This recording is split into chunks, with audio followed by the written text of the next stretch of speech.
Teman-teman sekalian, yang saya pahami musibah terbesar adalah bukan hanya COVID ini ya, tapi musibah terbesar ketika kita kehilangan keimanan kita kepada Allah SWT.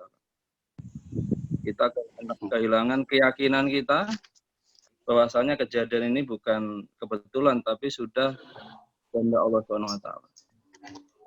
Dan yang lebih membahayakan adalah musibah ini adalah rasa panik yang berlebihan. Jadi kita terlalu panik, kita terlalu takut, terlalu was-was. Artinya apalagi berkaitan dengan bisnis kita mungkin yang sedikit terancam. Sedikit saya mungkin sebagai pembawa acara, bisnis saya sendiri juga sebetulnya termasuk potensi loser ya. Jadi karena bergerak di bidang edukasi, jadi kehilangan omset hampir 100%. Tapi dengan adanya edukasi ini kita harap kita memperkuat, kita masuk ke dalam dari zona ketakutan, kita masuk ke zona belajar. Dan nanti berharap kita akan masuk ke dalam zona pertumbuhan, insya Allah. Nanti akan ada pemateri dari guru kita, yaitu Kiai Kusnadi. Salah satu pebisnis yang lagi loser juga sebetulnya. Tapi bagaimana kita belajar cara beliau berbicara. Ya, beliau punya hampir 50 resto ayam geprek dan hampir 80% tutup hari ini. Sekaligus beliau juga salah satu pengurus takmir di salah satu masjid yaitu di Sragen. Bagaimana nanti manajemen beliau yaitu yang dalam bukunya tentang marketing langit, termasuk juga nanti beliau akan berbicara tentang yaitu tentang pangan. Jadi bagaimana kita dalam situasi seperti ini kita mulai memikirkan ternyata banyak bisnis yang ditutup, tapi banyak bisnis yang loser hari ini, tapi ada bisnis yang punya potensi untuk menang. Ya, salah satunya adalah bisnis yang berkaitan dengan pangan. Nah, kayaknya ini perlu nanti diulas sama Kiai Kusnadi, mudah-mudahan bisa memberikan pencerahan kita. Jadi Mas COVID ini bukan membuat kita jatuh berantakan, tapi kita berharap Mas COVID ini akan membuat kita bisnis kita naik kelas insya Allah. Untuk menyingkat waktu, saya persilakan Ki Kusnadi untuk memberikan pencerahannya buat kita semua. Silakan, Ki. Baik. Ki Kusnadi, monggo, silakan. Siap. Siap. Assalamualaikum warahmatullahi wabarakatuh. Waalaikumsalam. Alhamdulillahirrahmanirrahim. Puji syukur pada Allah pada malam hari ini bisa berkumpul dengan para pengusaha dan pemberdaya di Indonesia.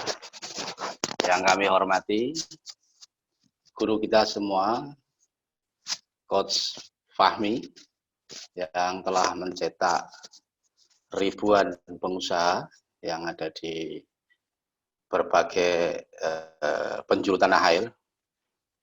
Alhamdulillah, saya adalah salah satu murid beliau dan dibimbing beliaulah, alhamdulillah, bisnis saya bisa tumbuh. Ya, baik. Saat ini saya ada di kantor Geprek Group.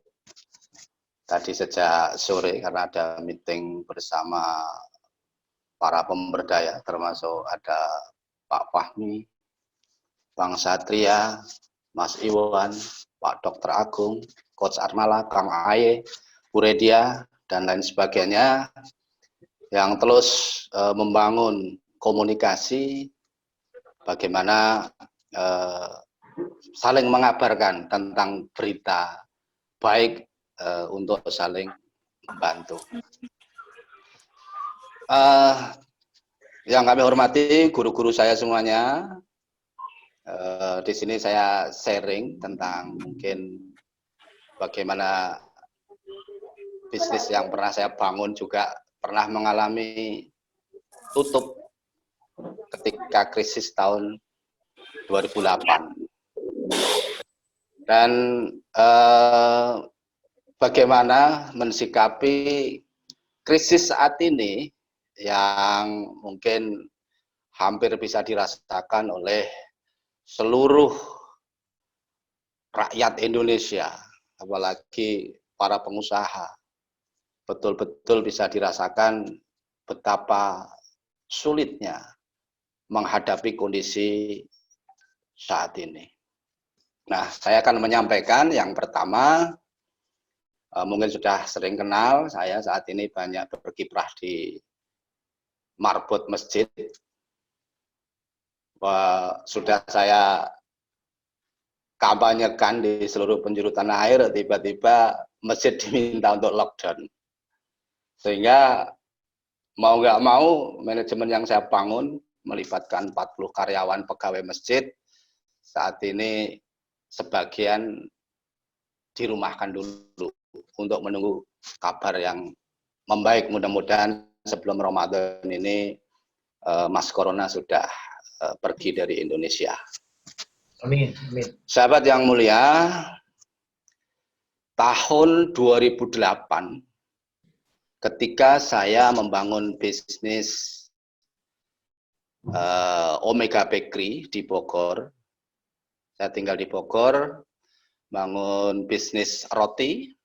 Ketika mendera krisis ya di tahun 2008, alhamdulillah, syukur bisnis saya tutup dengan sukses. Tutup dengan sukses. Kenapa bisnis saya waktu itu tutup dengan sukses? Yang pertama, saya tidak membangun organisasi bisnis saya. Nah, ini penting sekali teman-teman, bahwa dalam membangun bisnis untuk bisa tahan banting ketika ada hambatan dan ujian, fondasi bisnis yang terpenting adalah harus membangun organisasi bisnis itu. Nah, ketika itu saya belum mengenal apa itu organisasi dalam bisnis, bagaimana membangunnya, apa saja, dan bagaimana caranya, saya nggak pernah mengenal sama sekali. Sehingga bisnis yang sudah saya bangun sejak 2002, alhamdulillah, ya 2008, berarti hanya bertahan 6 tahun, sukses dengan menumpuk hutang dan sukses dengan tutup semuanya, 100%. Yang kedua, ketika bisnis ini mudah dengan tutup, apabila kita tidak memahami keuangan perusahaan. Nah, makanya ini hal yang sangat penting sekali bagi para pengusaha untuk bagaimana agar bisnis kita itu bisa berjalan terus, stabil, bisa melewati masa-masa sulit. Maka harus paham betul tentang keuangan. Bagaimana perusahaan ini cash flow-nya berjalan, bagaimana NPM perusahaan, perusahaan ini untungnya berapa, itu harus paham betul sehingga bisa mengukur bisnis kita kalau diterpa oleh ujian itu setangguh mana kita bisa bertahan. Yang ketiga, kenapa bisnis itu kadang mudah gagal? Karena kadang yang ketiga adalah pengen cepat sukses instan, kurang sabar. Nah, sehingga kadang kita buru-buru sehingga ya kita tidak sabar melewati masa-masa sulit, pengennya cepat berhasil. Nah, itu salah satu faktor. Makanya harus sabar melewati proses itu. Yang keempat, terlalu berani pinjam modal usaha tanpa memperhatikan cash flow perusahaan. Nah, ini pinjam modal terlalu berani juga salah satu faktor penyebab krisis perusahaan ini kadang mudah dengan tutup. Ya, berikutnya, maka saya menyampaikan salah satu tips agar kita tangguh. Ketika kesulitan itu datang pada diri kita, maka kesulitan itu akan tunduk pada orang-orang yang terus berjuang. Maka teman-teman semuanya, sahabat semuanya, mohon maaf guru-guru saya semuanya, ya kita harus tetap berjuang ketika menghadapi kesulitan sebesar apapun. Dan yang kedua, ketika kesulitan itu datang pada kita ataupun kesukaran itu, maka kesukaran akan takluk pada orang-orang yang sabar. Jadi dengan kesabaran, dengan ketekunan, insya Allah kesulitan, kesukaran akan bisa kita lewati. Ya, makanya dengan adanya wabah corona yang tidak hanya terjadi di Indonesia, ini sudah global. Bahkan perusahaan-perusahaan yang sudah kelas dunia pun saat ini kita bisa melihat banyak yang tutup gitu ya, banyak yang mem-PHK karyawannya.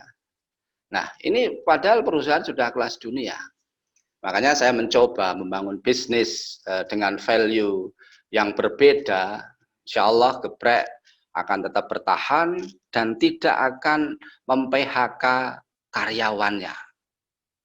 Beda, di tahun 98 tutup semuanya, akhirnya karyawannya habis dengan sendirinya. Makanya dengan adanya masalah ya, dengan wabah corona ini yang kita hadapi, maka justru akan menjadi lokomotif. Yang pertama adalah mohon kepada Allah. Dengan adanya ujian ini berzikir, banyak istighfar gitu ya. Yang kedua, mohon untuk berharap nasrullah atau pertolongan dari Allah. Yang ketiga tentunya kita dengan adanya kesulitan ini kita untuk mencari solusi-solusi.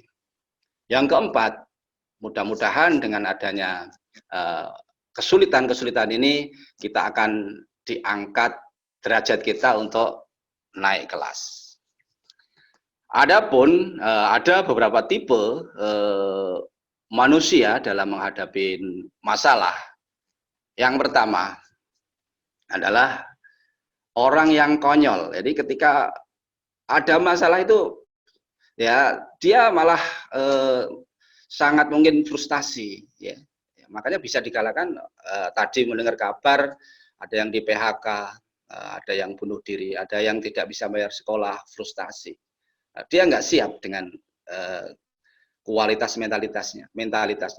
Yang kedua, orang kerdil. Jadi orang kerdil itu ada masalah dibesar-besarkan.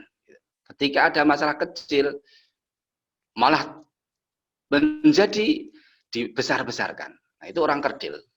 Nah, kalau orang biasa adalah orang yang senantiasa membicarakan masalah. Makanya forum ini bersyukur bisa untuk saling sharing, bisa untuk saling diskusi, untuk memberikan semangat di antara teman-teman kita semuanya. Nah, orang besar adalah orang ketika punya masalah itu dia tenang. Dia bisa mengatasi masalah dengan tenang, dengan sikap ya tidak terlalu panik gitu ya. Orang berikutnya adalah orang bijak. Itu ketika ada masalah dia malah bersyukur gitu. Nah, ini salah satu orang yang bijak, dengan ada masalah dia malah terima kasih gitu. Nah, ini levelnya sudah luar biasa gitu. Ya, tadi ya Mas Iwan sampaikan adalah orang yang kreatif. Ketika ada masalah pandai melihat peluang. Jadi, ketika ada masalah peluang apa yang sekiranya bisa kita tangkap.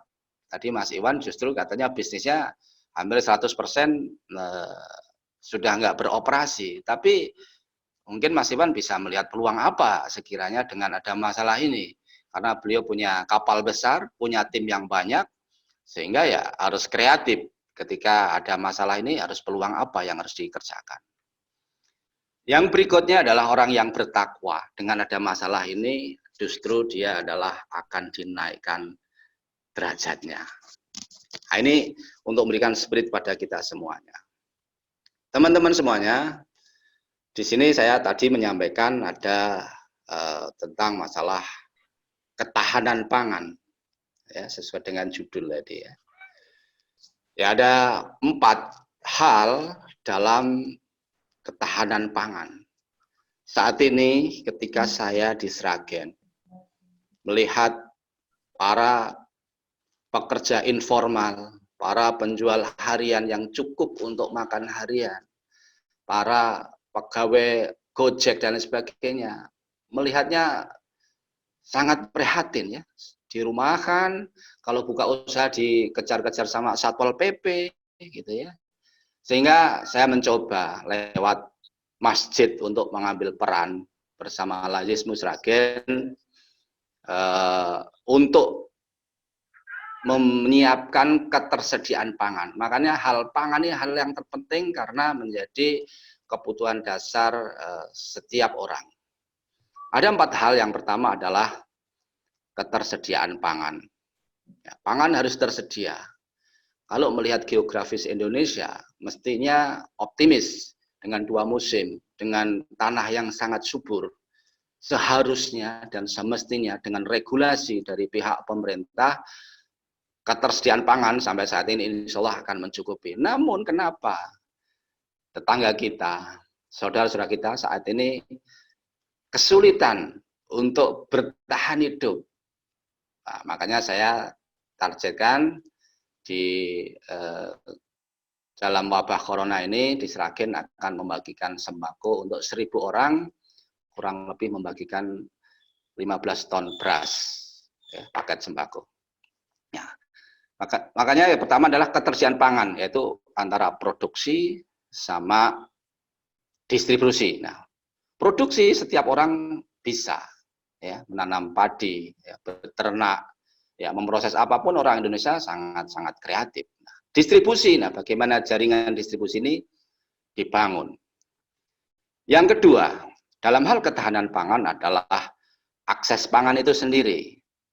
Apa yang dimaksud akses pangan itu?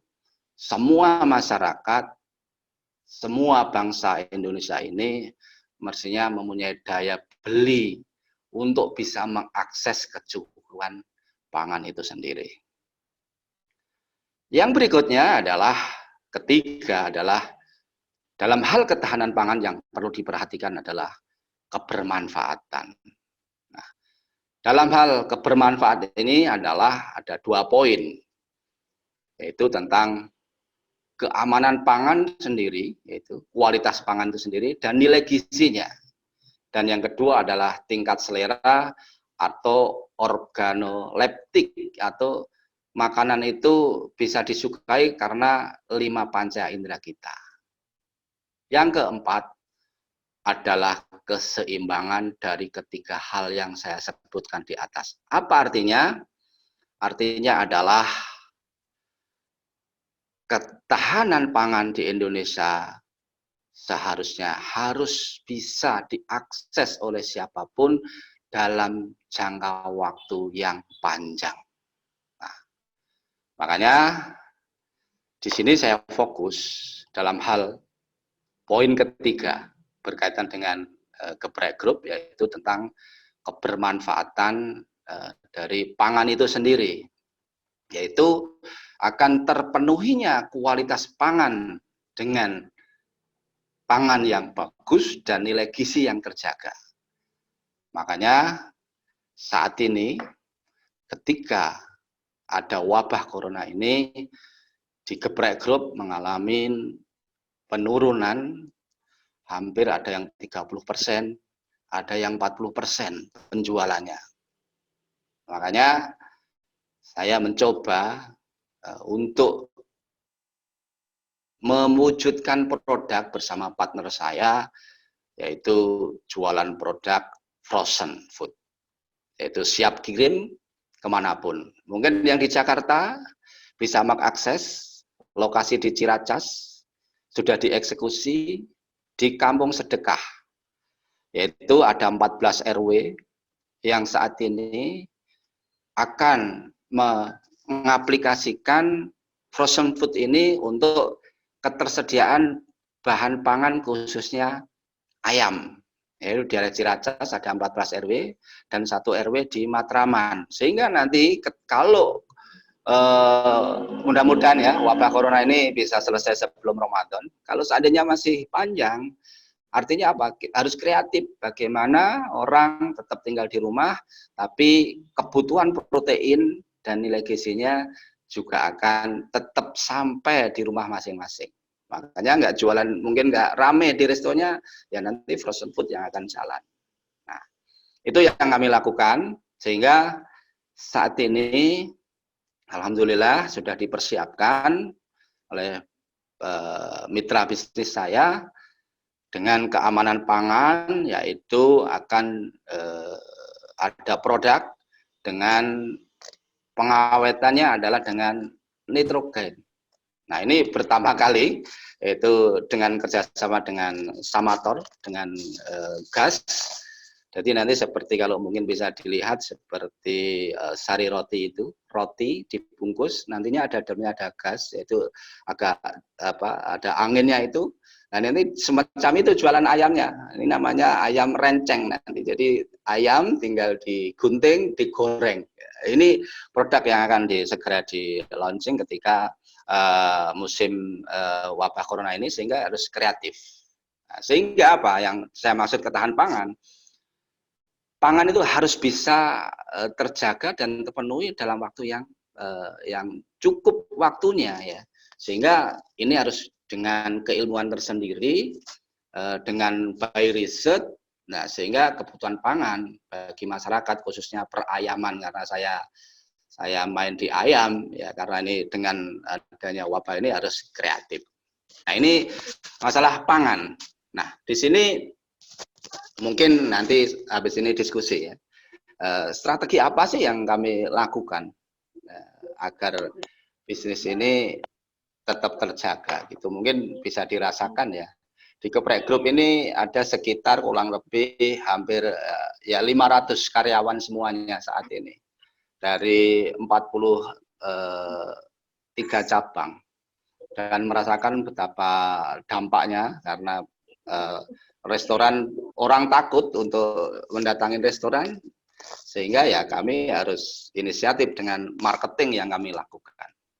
Hal yang pertama kali ya, mungkin ini sudah sering disampaikan oleh para ustadz dan lain sebagainya. Yang pertama kali dilakukan adalah meningkatkan kualitas keyakinan kita, keimanan kita gitu ya. Nah, ini yang terpenting sekali bagi teman-teman semuanya, dengan membangun keyakinan, dengan membangun ketakwaan ya, ditingkatkan, insya Allah ya kita yakin, karena semua ini kan ya kehendak Allah ya. Virus corona ya ciptaannya Allah juga. Kalau kita yakin dan pasrah, tawakal kepada Allah, insya Allah ya, kita akan mendapatkan hasil. Allah akan menolong kita ya, sesuai dengan sering disampaikan oleh guru kita Pak Fahmi, yaitu di surat At-Tolak ya, wa mayattaqillaha yaj'alahu makhraja. Ya, barang siapa bertakwa kepada Allah, maka baginya akan memberikan jalan keluar gitu. Jadi kuncinya takwa. Kalau kita mendekat kepada Allah, insya Allah Allah akan memberikan solusi gitu ya. Wa may yattaqillaha yaj'al lahu makhraja wa yarzuqhu min haitsu la yahtasib. Dan memberinya rezeki dari arah yang tidak disangka-sangka. Wa may yatawakkal 'ala Allah fahuwa hasbuh. Dan barang siapa bertawakal kepada Allah, maka Allah akan mencukupi. Nah, ini makanya pentingnya takwa. Makanya mendapatkan 3 poin. Yang pertama diberikan jalan keluar, ya, orang yang bertakwa, dan diberikannya rezeki yang tidak disangka-sangka. Dan barang siapa yang bertawakal, maka akan dicukupi sama Allah. Nah, yang kedua, harus terus membangun mentalitas pemenang. Dalam kondisi apapun, ya, kita harus tenang, jangan panik, optimis selalu. Nah, itu yang harus dibangun. Makanya ketika restoran di Geprek Group sudah banyak yang turun omsetnya, saya ngadakan meeting bersama manajemen. Bagaimana, strategi apa yang harus kita lakukan? Nah, kita sampaikan, kita komunikasikan bersama tim, ya, sehingga saling memahami dan mengerti. Karena setiap hari Senin di sini kumpul bareng bersama manajemen. Nah, ini penting sekali, membangun komunikasi sama tim. Yang ketiga, harus paham keuangan kita. Ini seperti tolong untuk dimatikan dulu ya, di-unmute dulu teman-teman, biar tidak mengganggu. Ya. Sampun. Sampun Mas Iwan. Halo, ya, lanjut ya. Yang ketiga, harus paham keuangan kita. Sejauh mana sih keuangan kita bisa bertahan? Bisa sampai 3 bulan, 4 bulan, 5 bulan, atau 6 bulan. Nah, saat ini di manajemen Geprek Group membuat cash flow project dalam 3 bulan ke depan. Bagaimana dalam 3 bulan ke depan ini tidak ada PHK. Bagaimana dalam 3 bulan ke depan ini semua tercukupi kehidupan dan kebutuhan semua karyawan. Nah, makanya ini saya sampaikan kepada manajemen. Nah, bagaimana caranya? Ya, harus banyak-banyak mungkin ya. Restoran kan setiap saat. Peserta itu yang banyak ini yang aktifin mikrofon.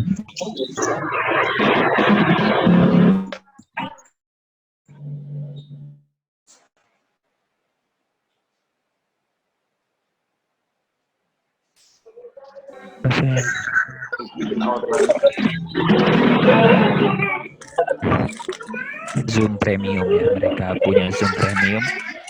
Di malam ini mulai disetel 500 partisipan.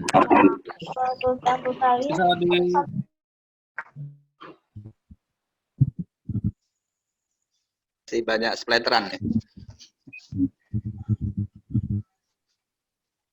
Halo, Mas Iwan. Lanjut Pak Agus. Lanjut ya. Lanjut. Ya, baik. Tadi harus melek keuangan, ya. Bagaimana kita paham dan mengukur kira-kira kemampuan keuangan kita itu sejauh mana. Ya. Yang berikutnya adalah melakukan marketing bumi dan marketing langit. Apa sih marketing bumi yang kita lakukan? Ya, kita saat ini harus banyak online jualannya. Customer kita, ya kita data, ya, sehingga ya kita komunikasikan terus untuk membangun. Alhamdulillah sekarang ada kenaikan dari online sekitar 45% data yang ada saat ini. Ya, alhamdulillah sudah bergerak, orang paham dengan strategi marketing kita. Nah, dengan marketing langit apa? Ya, kita berarti harus mungkin banyak berbagi, harus banyak bantu orang lain, harus banyak mendoakan orang lain. Ya, itu adalah marketing langit. Artinya apa? Dengan kondisi sulit semacam ini, dengan kondisi yang sangat berat ini, justru kita harus sering-sering membantu orang lain. Dan ketika kita membantu orang lain, menolong orang lain, insya Allah, Allah juga akan menolong diri kita.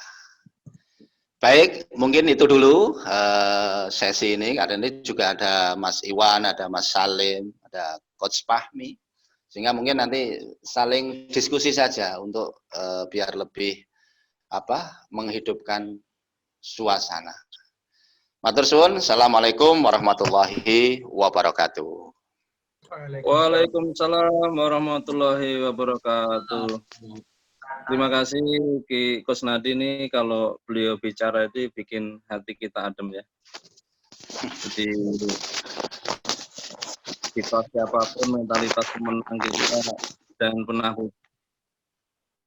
Jadi yang saya tangkap, kita harus selalu kreatif, kita harus selalu mencari solusi, dan tentunya di kondisi seperti ini kita harus lebih agresif ini untuk nyari peluang-peluang baru. Begitu Ki ya? Ya, Dan betul sekali. kalau dari guru kita selalu mencari celah sempit. Nah, Dan itu. jangan panik berlebihan. Biasa saja lah. Ya, namanya jatuh itu biasa ya, nanti bangun lagi. Kayak anak kecil baru belajar berjalan. Kalau sudah berlari, insya Allah. Ya mungkin kalau bisnis kita hari ini termasuk yang loser, bisa jadi memang kita diminta untuk introspeksi diri ya Ki ya. Mungkin organisasi kita belum kuat, pilar-pilarnya belum kuat. Ya. Tapi sedikit sharing, saya sendiri walaupun kondisi sekolah libur, market saya tutup semua, tapi kami masih punya tim marketing, ya kita bergerak apa aja. Jadi yang penting tetap jualan, bergerak, obah, jari kita digerakin, jualan korma, jualan apa aja lah. Yang penting alhamdulillah saya semakin bersemangat ya dan bergairah ketika teman-teman masih bisa mendapatkan hasil dalam situasi seperti ini. Jadi mudah-mudahan ini ujian, artinya Allah sedang menguji kita, tanda-tanda kita akan naik kelas insya Allah. Monggo kita buka pertanyaan. Ya, mungkin satu persatu nanti langsung ditanggapi biar tidak lupa. Monggo silahkan. Itu ada guru kita itu biar menyampaikan dulu Mas Iwan. Oh ngoten nggih. Dialog dulu. Mas, dialog dulu Mas. Monggo silakan. Ditunjuk aja. Dipersilakan langsung saja. Angkat tangan. Ya Bu, siapa nih? Mas. Sini dulu. Mas Salim bisa dibantu Mas. Juru kunci. Ya, baik. Yang ingin bertanya langsung raise hand. Di situ tadi ada Mas Suryo. Silakan Mas Suryo. Terima kasih Pak Iwan, Coach Salim dan Coach Kusnadi. Jadi menarik apa yang disampaikan, benar-benar membuat adem gitu. Jadi hampir semua. Suryo suaranya lebih keras sedikit Mas. Iya Pak. Jadi pertanyaannya mungkin lebih ke arah tips untuk lebih detail terkait dengan marketing bumi dan marketing langit, Coach. Karena tadi disampaikan pendek saja, karena sebenarnya itu yang sepertinya menarik, seperti disampaikan sama Coach Iwan juga ya. Jadi kalau core bisnisnya dulunya adalah edukasi, sekarang melihat berbagai peluang, jualan kurma dan segala macam. Mungkin ada tipsnya Coach untuk yang lebih rinci mungkin yang bisa kami aplikasikan nantinya di marketing bumi dan juga tentunya marketing langit. Terima kasih.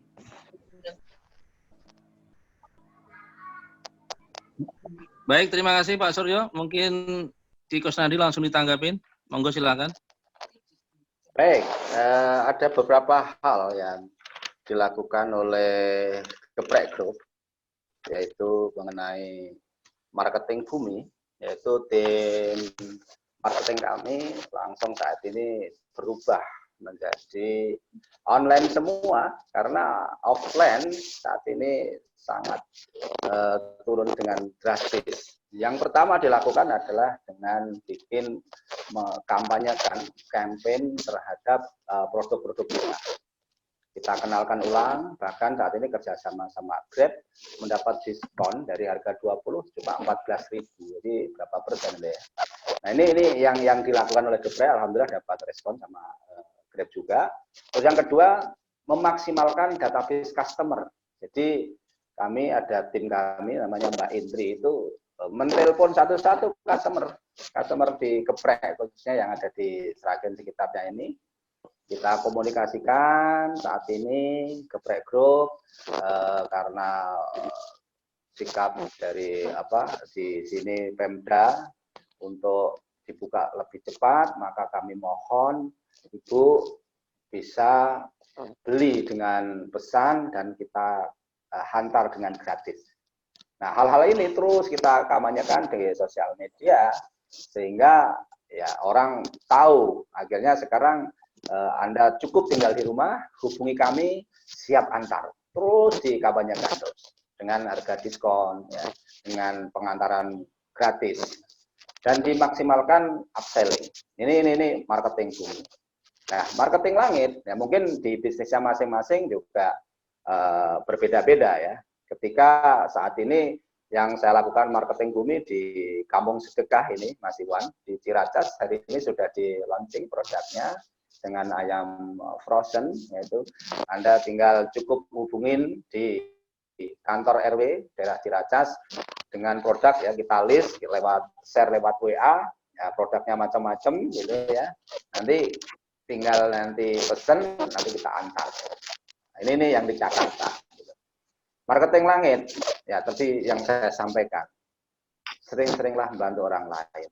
Saat ini banyak saudara-saudara kita yang mengalami sangat-sangat ya berat sekali dan sulit ketika wabah ini mendera kepada seluruh bangsa kita dan bahkan dunia. Makanya ketika ada tetangga kita yang tadinya mungkin kekurangan yang pekerjaannya informal, pokoknya jualan jualan ayam gitu ya, jualan donat gitu. Cobalah kita perhatikan, bantu mereka, kasih beras, kasih lauk, kasih minyak, sehari mungkin 3 kakak, bantu keluarganya. Saat ini yang saya lakukan bersama Al-Falah itu 1 kakak kita kasih 15 kg beras. Supaya apa? Dia tenang. Ketika lockdown di rumah, ya kita nggak ada aktivitas, ya kita bagi. Ini cara yang mungkin bisa dilakukan oleh siapapun. Makanya dalam Allah kadang ya menyampaikan dalam kondisi lapang maupun dalam kondisi sempit, kita harus bisa membantu orang lain. Maka diujilah keimanan kita sejauh mana. Itu mungkin praktek langsung marketing langit. Nah, kalau saat ini saya penggalangan dana juga di Jawa Tengah juga untuk ketahanan pangan, yaitu membantu beras, minyak, gula, lauk pauk. Nah, mungkin dilakukan aja di lingkungan terkecil, di lingkungan Anda. Dan rasakan kebahagiaan bagi mereka yang saat ini untuk makan aja susah. Itu mungkin langsung praktek ya. Ini matur suwun Ki Kusnadi. Ini luar biasa ya, marketing langit itu akan mengundang pertolongan dari Allah tanpa disadari, tanpa diduga. Ini sedikit sharing. Di awal-awal COVID, saya sendiri juga sedikit awalnya panik juga ya. Tapi subhanallah ada teman yang nelpon, nawarin barang, suruh jualin, dan tidak pakai modal itu bagi saya pertolongan. Kan kondisi kita numpuk stok barang nggak bisa keluar, cash flow-nya terlambat. Ternyata malah ada teman-teman yang ini ada barang jualin, ini ada barang jualin. Ya saya bilang kalau suruh jualin doang saya mau, tapi kalau suruh modal saya nggak ada uang. Itu mungkin bagi saya pertolongan untuk Jadi kayaknya dalam jadi moderator iya, jadi Mas omsetnya COVID ini 100% turun.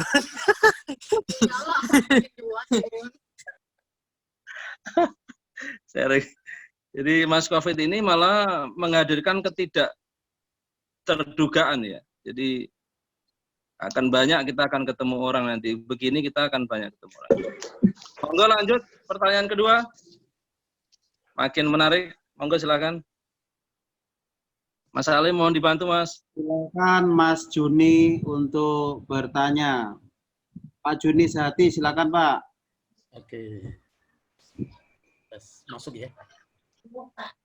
Suaranya masuk ya. Masuk. Ya. Bagus sekali yang disampaikan oleh Coach Kusnadi Ikhwani tadi ya. Gini, untuk sekarang kan eranya terus kemudian masuk ke sistem online ya, yang berbasis online ya. Nah gini, kalau kita ngiklan terus di WA grup kita, tetangga, alumni, itu kan tidak elegan ya. Dan malu juga kan lama-lama setiap hari ngiklan setiap saat. Nah, canvassing marketing dengan online, apakah itu harus seperti apa? Apakah mungkin dengan iklan FB, iklan IG atau apa? Nah mungkin itu marketing untuk online seperti apa? Mungkin bisa saling sharing di sini. Gitu, matur nuwun. Assalamualaikum warahmatullahi wabarakatuh.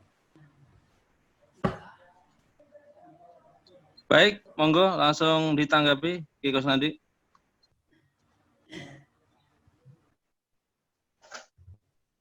Ki, nyalakan dulu Ki. Suaranya nggak kedengeran Ki. Bentar. Sudah. Ya, sudah nyala, Cek. Baik. Oke, Ya, tadi sudah dijawab. Dengan sosial media yang kita punya, ya, maksimalkan aja semuanya. Facebook, IG, ya, WA, enggak apa-apa, enggak usah malu-malu. Tanya aja Mas Iwan itu. Jualan itu kan ya mulia gitu, pedagang itu. Rasulullah pedagang, enggak usah malu-malu, Pak. Tawarin aja nanti sampai yang ditawarin bosen lama-lama beli dan kasihan gitu. Saya itu dulu ketika pindah ke Sragen itu orang lihat saya itu ketika saya dorong gerobak ya, tahun 2010 itu. Saya dorong gerobak ke Masjid Al-Falah gitu. Orang lihat saya kasihan gitu. Ini Pak Kusnadi dulu konsultan Bappenas, konsultan Freeport, pernah punya pabrik roti ya. Sekarang jualan ayam gitu. Saya lakukan aja pagi hari ngangkutin ayam, ngangkutin minyak, ngangkutin sambal di hadapan ribuan jamaah. Ya, nggak usah malu, Pak. Pede aja. Nanti kalau malu diterapi sama Mas Iwan itu jago menterapi jualan gitu ya. Jadi lakukan saja yang punya apa medianya gitu ya. Medianya yang punya apa lakukan saja. Ya di sini Instagram ya, Facebook ya, WA kita lakukan semua dan alhamdulillah sekarang udah nampak pertumbuhan dari marketing online kami. Komunitas yang ada kita bangun ya lewat jaringan apapun pertemanan kita, nggak usah malu-malu. Lakukan saja dan teruskan. Terima kasih. Baik, selanjutnya pertanyaan ketiga dilanjut. Monggo silakan. Ya, silakan Pak Didit untuk bertanya.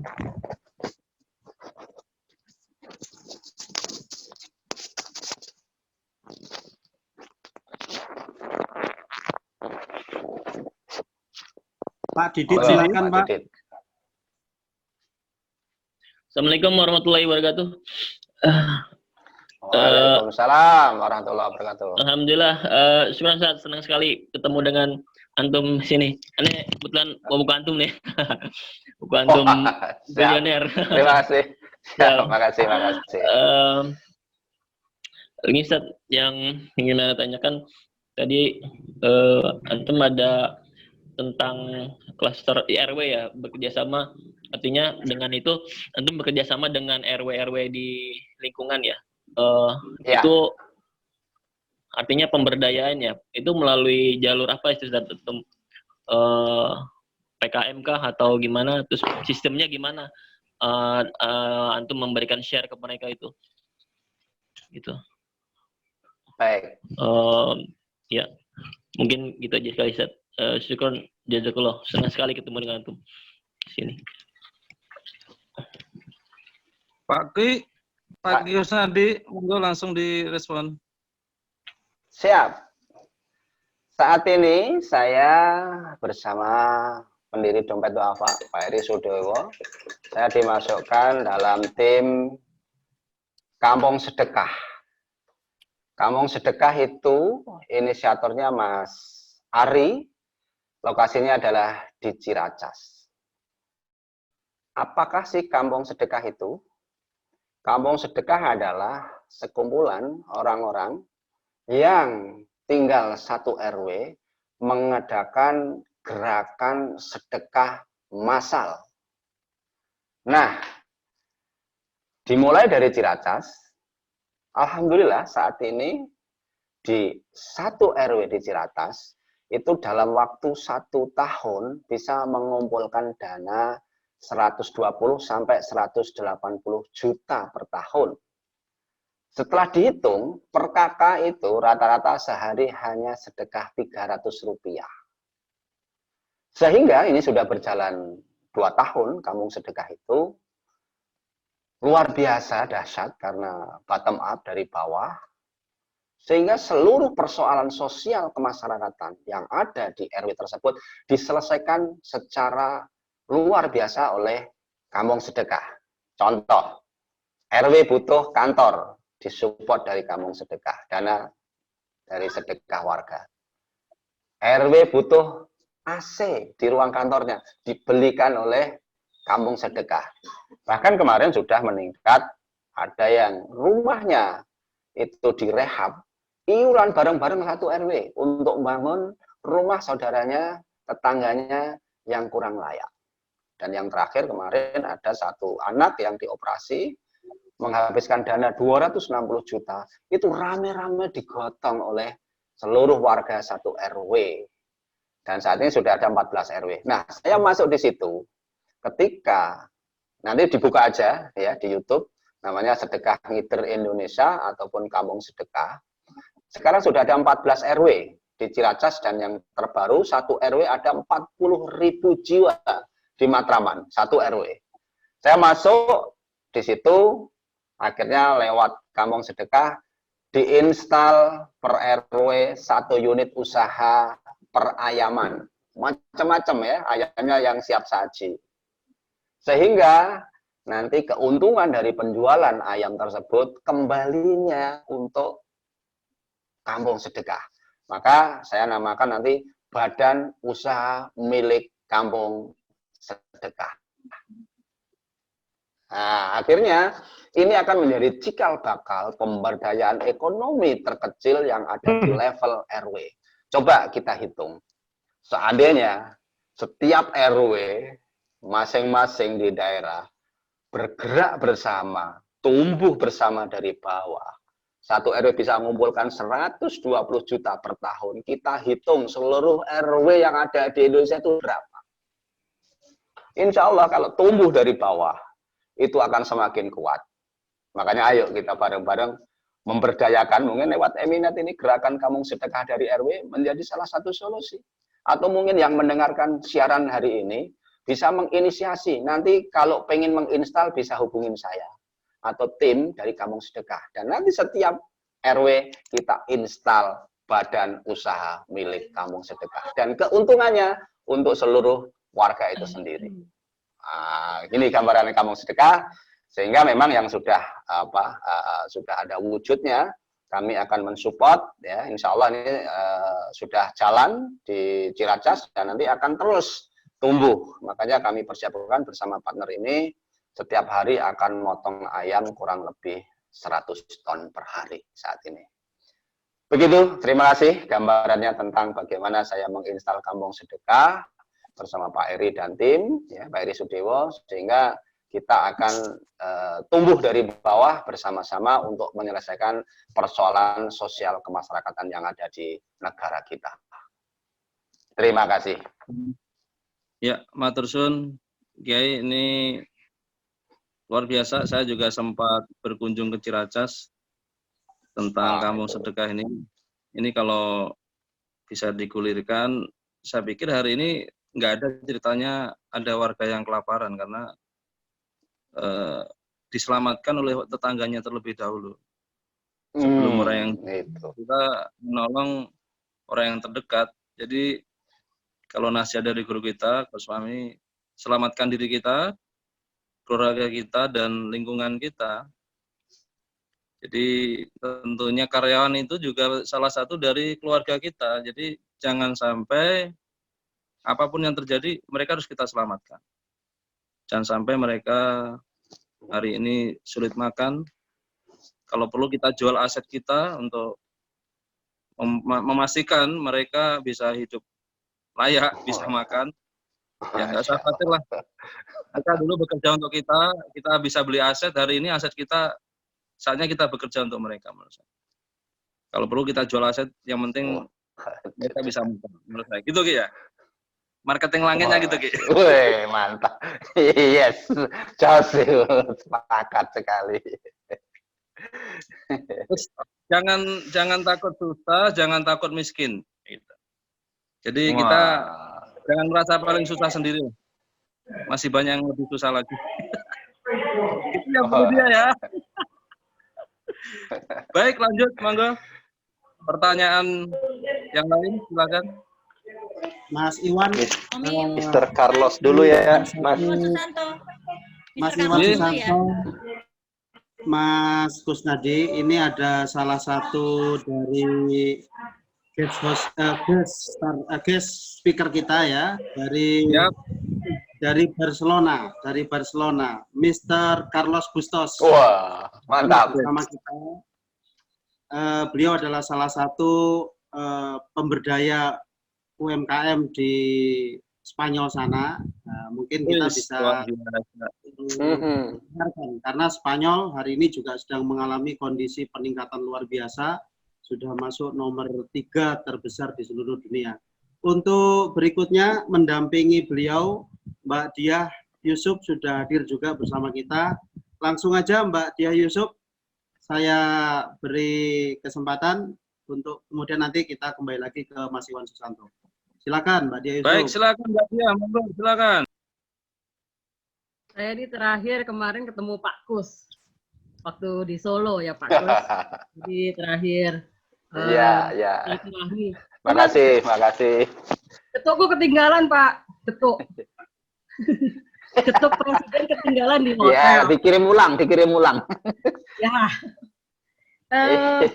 Ini tadi. Nanti di email nanti. Ya, bisa dikirim kan? Oke. Ya, bisa. Ini Carlos dari tadi memang sudah standby, cuman saya bilang bahwa waktu dia adalah jam 9. Jadi kita masih ada bisa bahas pertanyaan atau Coach Fahmi dulu yang bisa masuk. Ada 30 menit lagi, masih bisa dipakai untuk sebelum dia masuk maksudnya. Mungkin Coach Fahmi duluan, mungkin Mas Iwan atau Mas Salim. Ya, baik, tanya jawab lagi ya, dia ya. Ya, monggo. Dia jam 9 kan waktunya. Jadi baik. Ya, baik. Monggo lanjut diskusi. Mungkin ada yang bertanya atau mungkin sharing, silahkan. Monggo. Yang bertanya berikutnya Mas Iman, Mas Iwan. Mas Iman. Oh ya, baik, silahkan. Monggo, silahkan. Terima kasih Coach Iwan, Coach Salim. Coach Nadi, terima kasih sudah share bersama kami. Saya ingin menggali terkait dengan proses pengelolaan Pak Kusnadi. Ketika kita merasakan dampak slowing down ekonomi, saya pikir ini terdampak hampir ke semua bisnis. Nah, sehingga setiap bisnis mungkin akan merasionalisasi target omsetnya. Nah, ketika target omset turunkan, mungkin juga ada proses efisiensi gitu, Coach. Nah, apakah di tempat Nadi melakukan proses itu? Jadi ada misalkan sebagian yang diistirahatkan, gitu, ada pembagian shift, gitu ya. Kemudian apakah kemudian juga target omset dikurangi, begitu sehingga kemudian mengurangi semua proses mulai dari hulu sampai ke hilirnya. Karena kalau misalkan saya bayangkan ketika bisnis kalau saya misalkan mengelola di fashion, ketika kita bahan baku itu sudah dibeli, tapi tidak terjual itu masih mungkin kita proses dalam waktu yang lama. Tapi kalau ayam ini saya pikir ada masa apa istilahnya itu masa expirednya relatif lebih cepat gitu, Coach ya. Sehingga kalau misalkan salah perhitungan antara target omset dengan persiapan bahan baku, persiapan di hulu itu akan berdampak kerugian yang signifikan nantinya. Nah pertanyaannya, apakah ada proses efisiensi, apakah ada proses merubah target omset, gitu, merasionalisasi, menyesuaikan dengan kondisi yang ada sekarang. Begitu Coach, terima kasih. Baik, makasih. Monggo Pak Kus, langsung ditanggapin.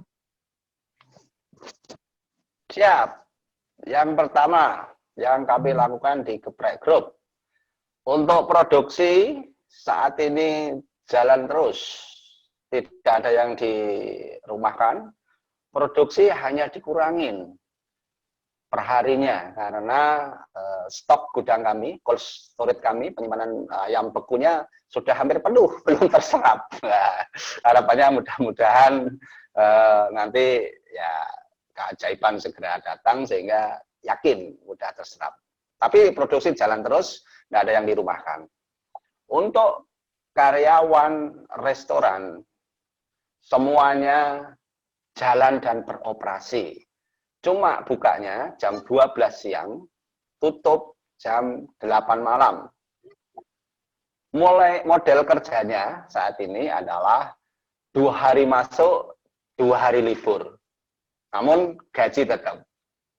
Ini untuk seluruh karyawan restoran. Nah, untuk manajemen, kami ada rasionalisasi. Untuk yang bujangan, yang sekiranya kurang banyak kegiatan, sementara di rumah dulu, namun tetap menerima gaji. Jadi, ini sudah dihitung, ada cash flow-nya bertahan sampai saat ini untuk proyeknya 3 bulan. Jadi, untuk manajemen sebagian, hanya beberapa ya, nggak banyak ya. Itu yang masih bujangan-bujangan, yang sekiranya pekerjaannya saat ini belum begitu banyak dibutuhkan, sementara dirumahkan bukan di PHK, tapi tetap menerima gaji.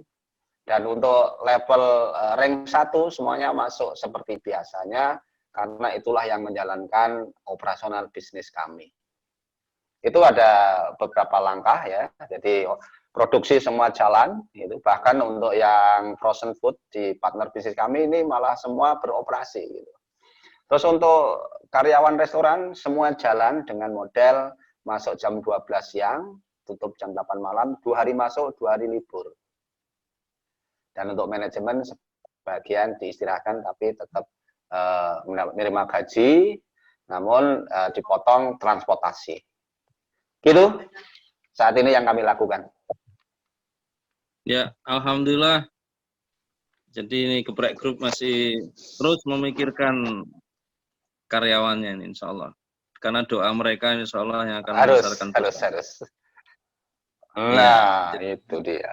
Membesarkan perusahaan kita adalah orang-orang terbaik kita, gitu Pak Gus ya. Monggo silakan, Pripun, dilanjut pertanyaan. Atau ya, pertanyaan berikutnya Mas Nurdin, Mas Iwan. Iya, monggo. Mas Nurdin. Pak Nurdin. Nah, dari Malang, Pak Nurdin.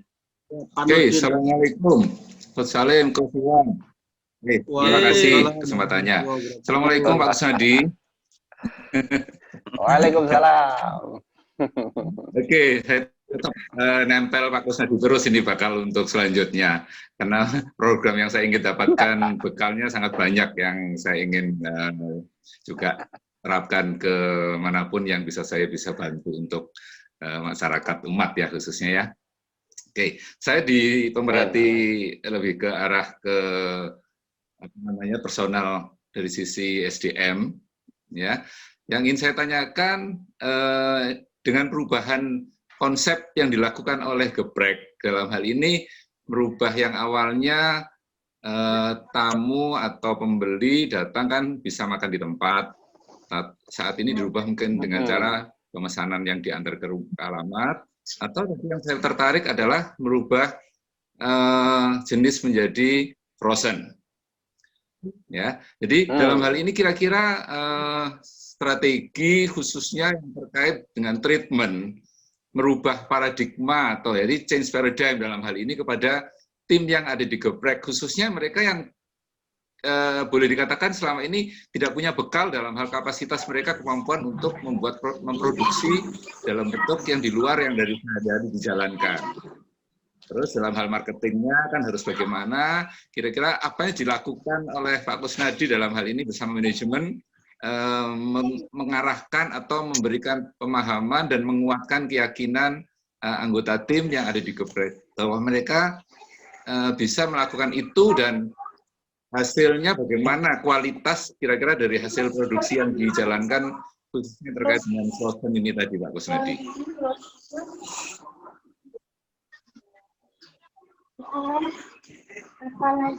Halo.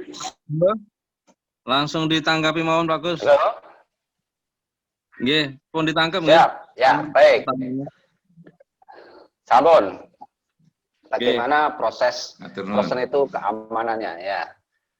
Kami dalam hal pemotongan ini kami sudah menggunakan metode HACCP. Bagaimana produk itu memang terjaga tidak hanya halal tapi thayyib.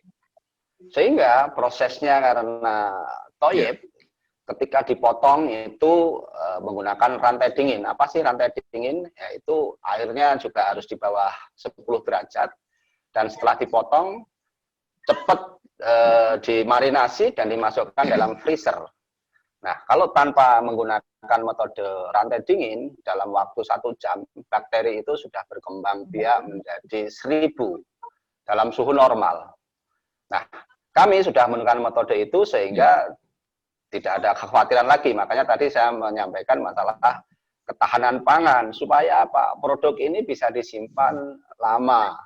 Makanya metode bisnisnya di Geprek Group, walaupun kondisi ayam semahal apapun di bulan Ramadan atau Idul Fitri, harga ayam kami tetap sama, tidak mengalami kenaikan. Karena sudah menggunakan mekanisasi yang memang modelnya HACCP, apalagi saat ini. Makanya jualan ayam itu tidak hanya sekedar jualan ya daging, namun kami jualan protein. Nah, kandungan protein ini harus dijaga. Yes. Makanya ketika bisnis itu jujur, insya Allah kualitasnya bagus, tersampaikan oleh customer, sehingga customernya juga merasakan yang dimakan adalah protein, bukan hanya sekedar serat yang habis nilai gizinya. Sehingga proses ini kami jaga, sampai ke customer, insya Allah tetap utuh proteinnya, sehingga bisa mencerdaskan semakin cerdas lah ya, tidak hanya sekedar beli ayam yang biasa, dan prosesnya juga motongnya juga menggunakan teknologi ya, tidak dipegang terusan dipotong terus dibanting gitu kan ribuan ya, kita digantung pelan pakai konveyor gitu ya. Kita menggunakan metode peri keayaman, jadi ayam itu dilakukan dengan baik, dipotong pelan-pelan sehingga dia tidak, otot-ototnya tidak mengalami kontraksi sehingga ayamnya lembut. Nah, itu proses-proses thayyib yang kami lakukan. Ini proses produksinya.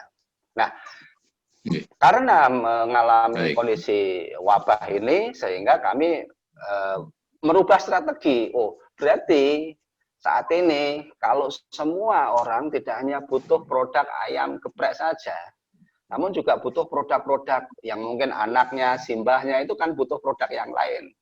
Sehingga pelan-pelan kami edukasi, kita sampaikan kepada tim dan manajemen pelan-pelan untuk menyampaikan kepada customer, pelanggan bahwa saat ini geprek juga menyiapkan ayam frozen. Nah, karena sudah prosesnya bagus, tim kita edukasi pelan-pelan pemahamannya, ya, bahwa yang kita jual adalah protein, insya Allah ini akan mudah diterima oleh customer. Gitu Pak Nurdin. Pripun Pak Nurdin?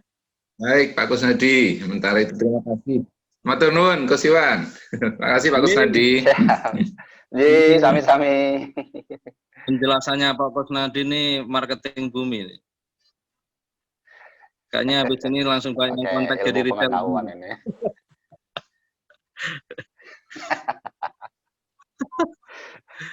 Ya, ini ternyata gara-gara Mas COVID memaksa kita untuk berpikir ini. Mencari celah sempit, nyari peluang baru, nyari kesempatan baru, nyari bisnis baru, produk baru. Jadi bersyukur adanya Mas COVID ini ya membuat kita lebih kreatif ya Pak Gus. Ya, betul. Ya. Baik, masih menarik. Kurang mungkin 2 penanya lagi sebelum tamu kita akan hadir. Monggo silakan. Assalamualaikum Pak Kusnadi. Waalaikumsalam.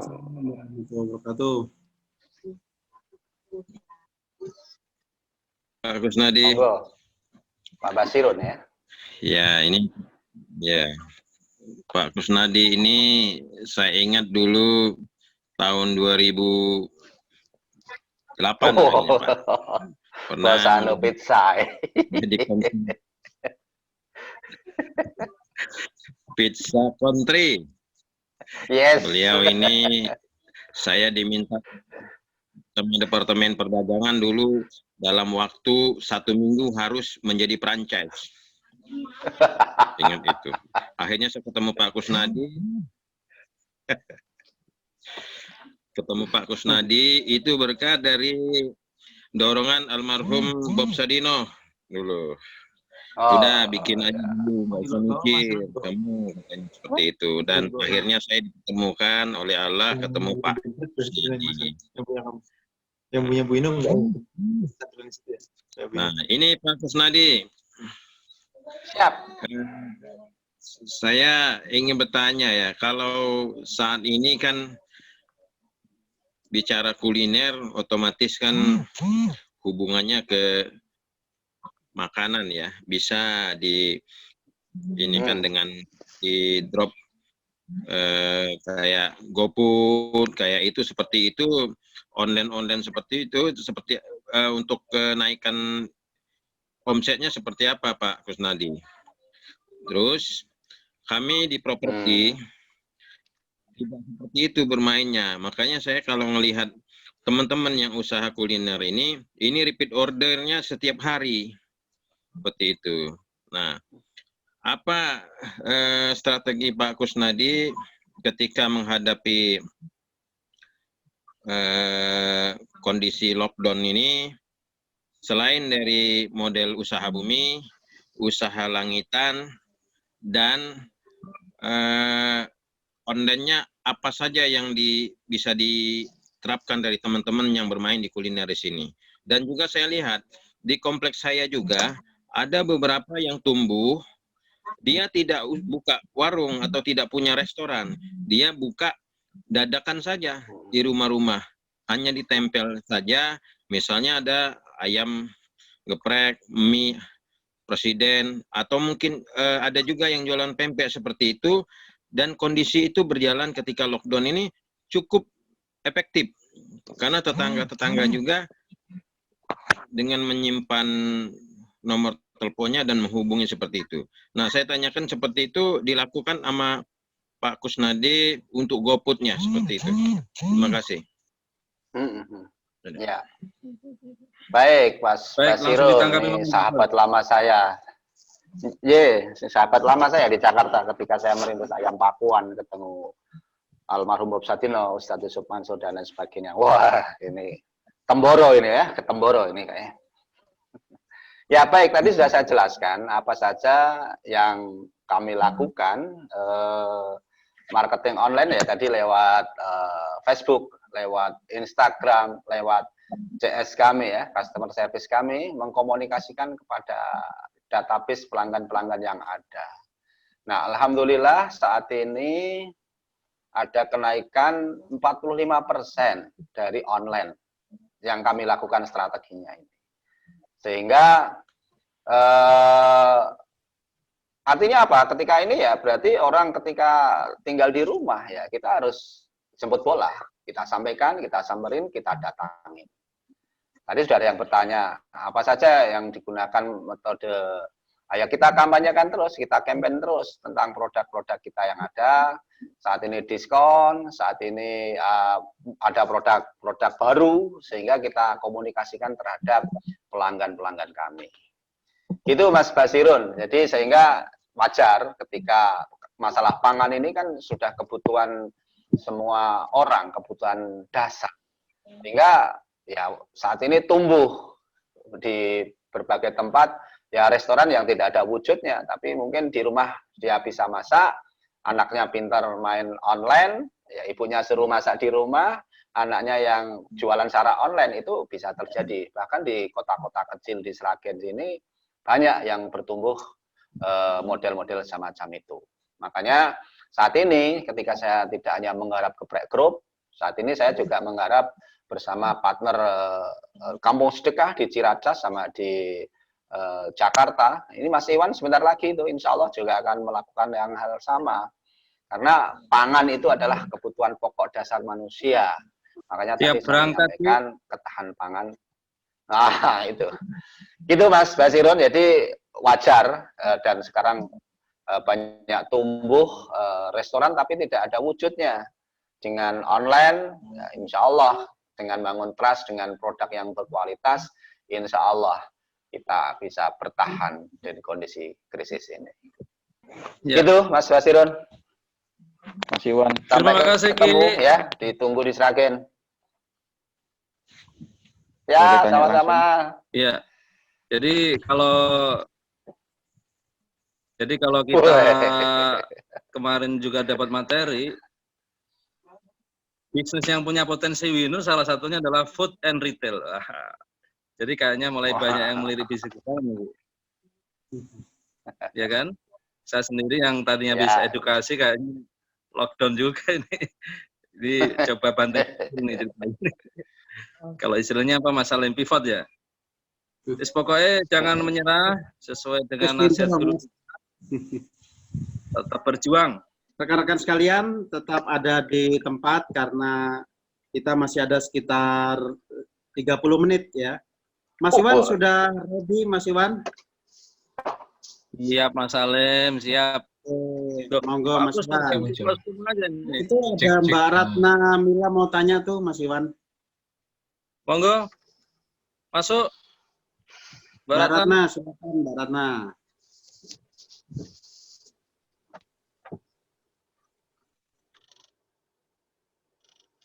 Silakan Mbak Ratna.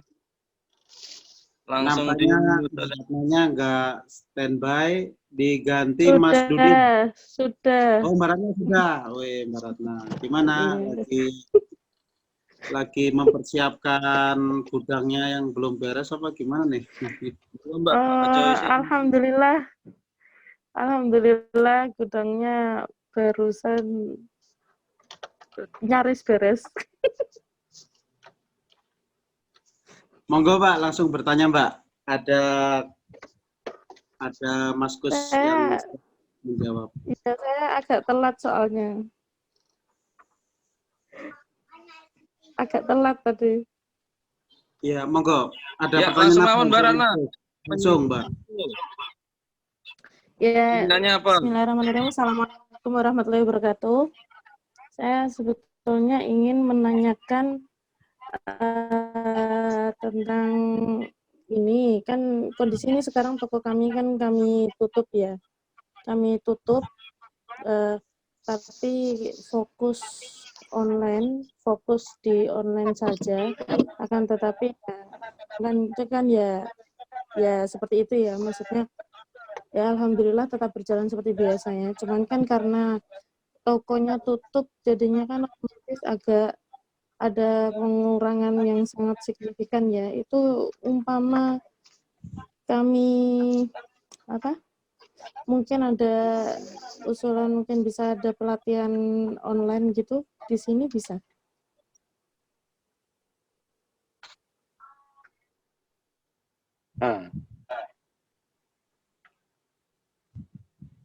Ini Mas Salim ini yang bisa jawab ya. Mas Salim ini. Sedang dibikin programnya. Nah, itu. Kebetulan kita tadi baru rembukan tuh BOD Eminet. Oh, Mas Fadel, dijawabnya yang keras, Mas. Saya coba jawab ya. Ya, Assalamualaikum Mbak Ratna. Insya Allah Waalaikumsalam warahmatullahi wabarakatuh.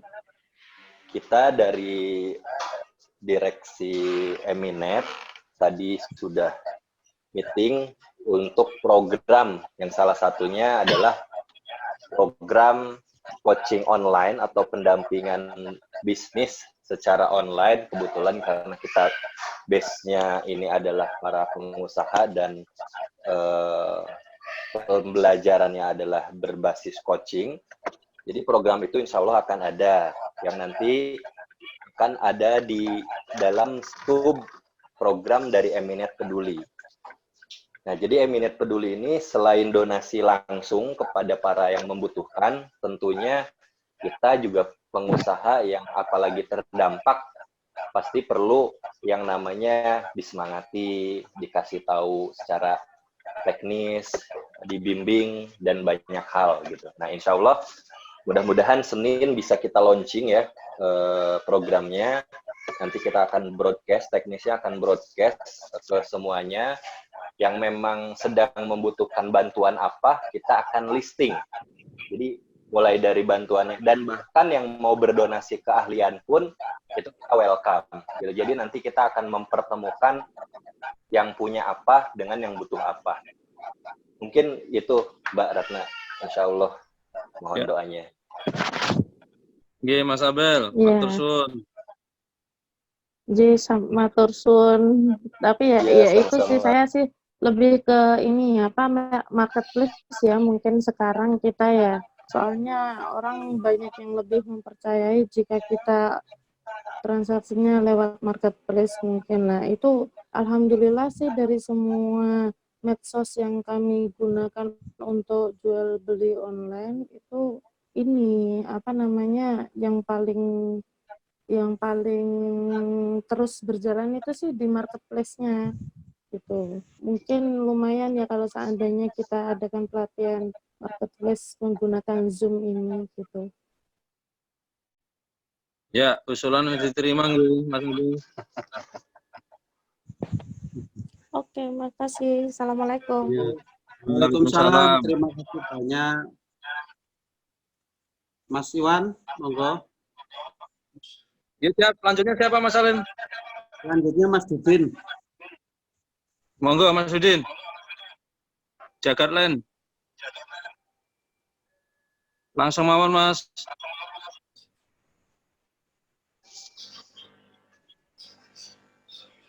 Bismillahirrahmanirrahim. Assalamualaikum warahmatullahi wabarakatuh, Pak Kus. Waalaikumsalam. Waalaikumsalam warahmatullahi wabarakatuh. Pak Kus, terima kasih atas waktunya. Yang saya mau tanyakan mungkin lebih ke inspirasi Pak Kus, marketing yang dilakukan, terus kemudian efeknya kira-kira seperti apa gitu. Jadi lebih ke pengalamannya saja Pak Kus. Terkait dengan marketing langit, itu semoga jadi inspirasi teman-teman semuanya ya, menjadi tambah semangat. Karena di usaha saya di properti ini agak kesulitan untuk mentransfer, mengganti para kuli dan tukang itu untuk jualan seperti Mas Iwan. Lah, hari ini mereka menuntut untuk tetap bekerja karena mereka menyampaikan bahwasanya yang mati-mati sekarang itu para dokter dan tukang, para tukang atau kuli. Tukang dan kuli itu imunnya lebih kuat daripada orang-orang yang tinggal hari ini karena COVID-19. Di sisi lain kita ingin mempertahankan di keuangan. Sisi lain juga mereka ini ingin tetap bekerja. Terkait dengan ngumpul-ngumpul ini kita memang masih sulit untuk mengendalikan, alhamdulillah. Tapi 2 minggu kemarin kita sempat liburkan. Coba hari Senin besok kita mau mulai. Entah ini menyalahi apa enggak. Yang jelas kalau diobrak Satpol PP barusan berhenti. Ya kira-kira begitu. Terima kasih Pak Gus atas inspirasinya nanti. Assalamualaikum warahmatullahi wabarakatuh. Waalaikumsalam. Monggo langsung Pak Kus ditanggapi. Baik, barusan kemarin ada Ibu Endang. Bu Endang itu salah satu donatur rutin tiap bulan di Masjid Raya Al-Falah. Nah, beliau tiap hari bahkan ya menyumbangkan air minum galon Kangen Water. Nah, tiap bulan dia zakat juga. Nah, ketika zakat dia minta didoakan, Pak Kus, mudah-mudahan omset saya 1 minggu ini bisa tembus 50-100 juta. Nah, kemarin alhamdulillah dia tembus 80 juta. Akhirnya beliau kemarin mewakafkan 1 mesin Kangen Water. Nah, sekarang minta didoakan sebelum Ramadan ini dia pengen zakat 80 juta. Nah, ini salah satu orang yang mau melakukan, tadi yang ditanyakan kan marketing langit. Nah, ini Bu Endang melakukan hal yang sama. Betul. Ya, nah, akhirnya dahsyat sekali nanti boleh ditemukan bukti-bukti beliau melakukan, dan mungkin ini banyak juga yang melakukan cuma nggak ngasih testimoni saja. Ada Pak Toto yang sudah merasakan terapinya. Nah, ketika dia habis-habisan dari minus, ia malah mewakafkan 1 unit rumahnya untuk masjid. Alhamdulillah sekarang luar biasa pertumbuhan bisnisnya, karyawannya juga tambah, dan dia lebih banyak untuk berdakwah. Dan mungkin banyak lah yang mungkin disampaikan kalau ini masalah testimoni para pelaku marketing langit. Nah, di saat yang susah ini, sulit ini, saatnya lah kita untuk berani mengundang pertolongan Allah dengan membantu orang lain. Insya Allah, seperti Coach Fahmi, kita banyak belajar, rumahnya terbuka untuk siapapun 27 jam. Di sana dikasih makan, dikasih tempat tidur. Ini marketing langit yang luar biasa sebetulnya. Mungkin sekarang juga boleh tuh kita menemukan rumah beliau rame-rame ngadakan diskusi sana gitu ya. Nggak boleh. Oh, nggak boleh. Halo, jaga jarak 2 meter 2 meter. Siapa Bos? 2 meter gitu, nanti kamarnya dikasih sekat. Sini Mas Iwan, kamar berikutnya siapa, kamar berikutnya Kang Aye. Ngumpul bareng-bareng. Kita tidak khawatir Pak Kus. Oh, siap. Tidak mempan corona. Amin, amin. Artinya apa? Setiap hari disemprot Pak Kus. Oh, artinya apa? Beliau melakukan hal yang kayak gitu luar biasa, kita banyak belajar. Orang yang datang di sana malah mengangkut dosa-dosa Coach Fahmi gitu kan. Dengan Islam itu kan mengangkut dosa-dosa yang punya rumah. Artinya apa? Itu marketing langit yang sangat luar biasa. Makanya ribuan muridnya yang hadir di sana. Jadi kita nggak usah, pokoknya praktekkan langsung, bantu orang lain, insya Allah kita akan dibantu oleh Allah. Gitu, Bos. Luar biasa. Terima kasih Pak Bos. Sama-sama. Wis ta Mas aja kuwatir, Gusti Allah mboten sare, Mas. Oh. Sama. Pripun Mas Salim, ada lagi? Mbak Upi, Mas. Mbak Upi Ponorogo. Oh, Mbak Upi baru berkunjung dari Sragen. Monggo, monggo. Langsung tutup podcast. Tes. Halo. Silakan. Halo, bisa dijelas, Coach? Siap. Jelas. Assalamualaikum warahmatullahi wabarakatuh. Selamat malam semuanya, para guru. Mbak Kus, apa kabar? Alhamdulillah, baik. Coach Salim, ada guru Coach Fahmi, dan semua guru di sini. Kebetulan terkait dengan barusan ada mau testimoni, memang dari 10 menit yang lalu saya sudah izin sama Pak Kus, kebetulan chat Pak Kus.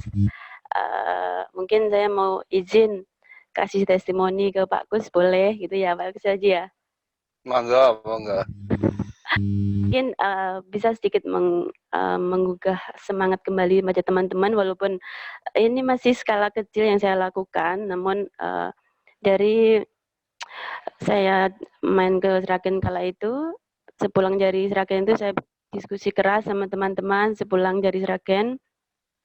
Sepanjang jalan kami tidak lepas bercerita tentang gumunnya sampai domblong-domblongnya saat Pak pencerahan ke kami saat itu sampai nggak ada yang berkedip, semua menangis seperti itu ya Pak Kus ya. Monggo. Dan sepulang dari Sragen, alhamdulillah sedikit demi sedikit kami mulai meluruskan niat bersama suami. Saya izin untuk melaksanakan apa yang menjadi ilmu yang sudah saya peroleh dari Pak Kus waktu itu.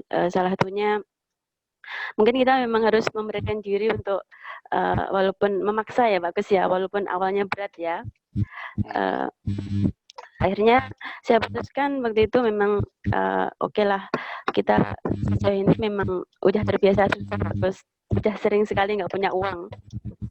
Tapi saya dengar cerita dari Pak Kus itu saya tertarik sekali, dalam hati saya ingin menata diri, ingin memperbanyak rasa syukur saya. Ternyata di lingkungan saya, di sekitar saya, bahkan di dekat saya itu banyak sekali orang yang kurang beruntung, jauh lebih kurang beruntung dari saya dan juga keluarga saya. Di situ saya mulai saya komunikasikan sama suami, terus suami oke, langsung kita diskusi sama tim, bahkan kita rutin meeting sama anak-anak, ngasih semangat. Terus kita mulai programkan mulai bulan kemarin. Selepas dari Sragen itu kita langsung programkan, oke, kita Bismillah, semoga istiqomah, kita ambil berapa persen, sepakat kita buat sedekah, dan uang itu saya sampai nggak berani pegang, jadi khusus aja yang satu orang yang khusus megang uang sedekah itu. Sampai pada akhirnya sebenarnya keuangan kami belum bagus. Dan kalau saya takut nanti saya nggak bisa istiqomah. Saya takutnya waktu saya kepepet mau belanja ini belanja itu nggak ada uang, akhirnya saya ambil lagi.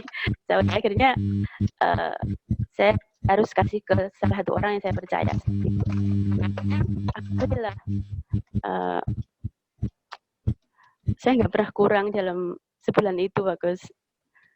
Semenjak saya punya niat untuk mengalokasikan dari sementara ini masih 2% dari omset saya sehari. Setiap hari saya ambil 2% dulu. Karena saya belum punya keberanian untuk lebih dari itu. Namun demikian, alhamdulillah dari hari ke hari, yang saya tanya sekarang saya bukan omsetnya, bagus. Kalau orang itu saya tanya, sedekahmu berapa hari ini? Pasti pertama saya tanya gitu. Karena apa? Semakin banyak omset saya, secara jelas pasti kalau sedekah saya banyak, secara jelas pasti omset saya banyak kan gitu. Jadi itu saya punya terpacu terus menerus, akhirnya saya mengikuti saran Pak Kus. Pertama kali yang sedekah kan kita juga harus pakai skema ya Pak Kus ya. Kita harus tahu ya. Pertama kali siapa yang harus kita bantu dulu. Kita alokasikan kemana sedekah itu. Akhirnya saya dengan Pak Kus, saya mulai memakmurkan masjid mana? Ya masjid sekitar saya dulu. Jadi di sekitar warung, di belakang warung itu ada musola juga, setiap hari juga dipakai orang-orang yang makan di tempat saya, juga anak-anak karyawan kayak gitu, musola umum sebenarnya. Itu saya mulai cover dari listriknya, dari biaya airnya, PDAM gitu. Alhamdulillah masih sisa Pak Kus. Akhirnya saya coba cari masjid lagi. Akhirnya saya coba. Jadi fokus saya itu sekarang mencari masjid-masjid yang masih berpotensi bisa saya bantu bayar listriknya. Karena saya ingat betul nasihat Pak Kus waktu itu, kalau kita bantu masjid bayar listriknya, bayar airnya, nanti lampu yang nyala sekali nyala dipakai orang untuk beribadah, itu pahalanya akan mengalir pada kita beserta keluarga kita. Itu yang saya ingat betul. Dan sebenarnya saya itu nggak paham banget tentang agama Islam karena saya masih mualaf, masih belajar. Tapi saya meyakini itu, Pak Gus. Dan saya jalankan. Di ilmu yang menurut saya sangat masuk akal saya lakukan dan saya yakin bisa.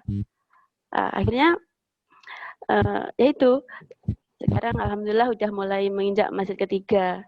Jadi mohon doanya mudah-mudahan saya tetap istiqomah dan alhamdulillah di tengah-tengah mewabahnya virus ini ya mungkin karena kita sudah terbiasa hidup susah ya Pak Gus. Jadi alhamdulillah itu tidak begitu ngefek.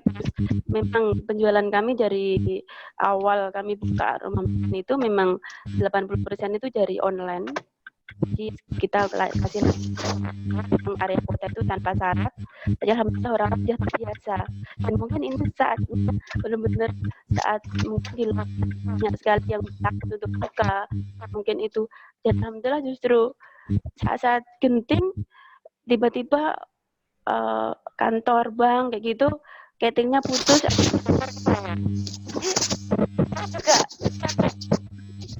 terima kasih berkali-kali sama orang yang ngasih apa ini saya terbungang-bungang Mbak Sus ini di saat saya pasti kayak semua orang pada putus saya tapi saya masih dikasih seperti ini jadi itulah mungkin hikmah yang bisa luar biasa. Jadi paling tidak saya memang belum punya uang banyak tapi saya optimis. Nah di sini mungkin optimis aja nggak cukup ya Pak Gus ya. Lah di sini saya mau yang selanjutnya saya mau bertanya sama Pak Gus. Setelah saya kasih testimoni tadi, mungkin saya mau tanya. Mungkin kalau untuk bertahan persediaan cash mungkin untuk 1 bulan, 2 bulan ke depan sampai 3 bulan mungkin masih bisa insya Allah. Tapi kita kan nggak mungkin hidup cuma untuk 3 bulan ke depan. Nah, mungkin yang perlu saya tanyakan strategi apa mungkin yang bisa saya terapkan untuk bisa melangsungkan bisnis saya yang masih unyu-unyu ini masih baru mulai gitu. Terus di sini kan saya sempat dengar keluhan dari semua ternak ya yang suplai ayam ke saya. Semua itu kewalahan menjual Pak Gus. Pasokan dari peternak itu sampai enggak untuk konsumsi orang Ponorogo itu meluber istilahnya seperti itu. Dan saya sendiri kan masih bingung. Mungkin saya memang bisa ya kalau produksinya walaupun masih belum dengan teknologi yang secanggih bagus, tapi saya kan masih kesulitan untuk distribusi itu. Nah, itu yang mungkin pertanyaan kedua dari saya, gimana cara mendistribusikan mungkin atau meluaskan jaringan seperti itu. Terima kasih sebelumnya. Mohon maaf. Kalau ada salah. Waalaikumsalam. Pak Gus langsung ditanggapi ini mungkin pertanyaan terakhir ya Pak Gus.